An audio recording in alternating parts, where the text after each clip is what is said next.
Hey there, I'm Lisa, and today we are going to be talking about the oddity that is leap year. We thought we knew everything about it, but we were wrong. Here's some facts about the year with an extra day. From early on, ancient societies like the Romans noticed irregularities in the stars and heavens. These observations show that the Earth's orbit around the Sun is not an even 365 days. In fact, we now know that it takes 365.2421 days to be precise. In order to make up for the quarter day in time, it is decided that an extra day would be added to the calendar every 4 years. That's where leap year comes in. Julius Caesar, who is referred to as the father of leap year, was behind the original idea around 45 BC. The Romans had a 355-day calendar so that their festivals and celebrations would occur around the same time and season each year. To keep this consistent, Caesar decided that a 22 or 23-day month was added every second year from then on out. He then decided to simplify it by adding days to different months to create the 365-day calendar, with every fourth year in February gaining an extra day. He did not do this alone and received help from the astronomer Sosigenes of Alexandria, who is also credited with creating the Julian calendar. Even with Sosigenes' help, the Julian calendar had an 11-minute discrepancy that threw off some of their lunar and astrological calendars.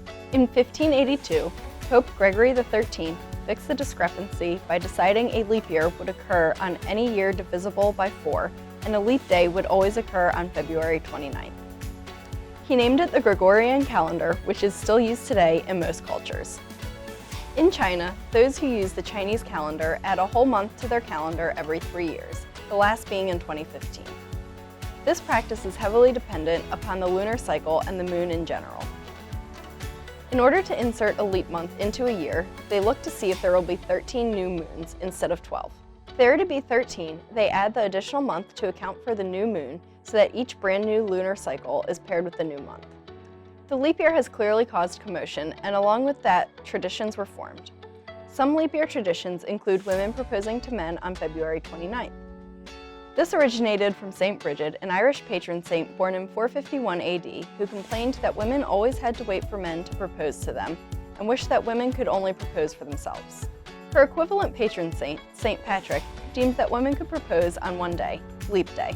Saint Bridget was known for being an Irish woman who followed her heart and took on a male-dominated world. It was an impressive accomplishment, especially for her time. There was even a movie entitled Leap Year, in which a woman travels to Ireland to propose to her boyfriend on Leap Day, where tradition says, thanks to Saint Bridget, that it cannot be refused.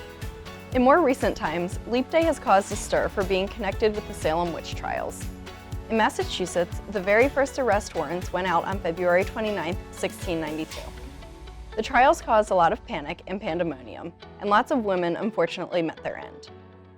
The trials didn't last long and began to dwindle down in 1693.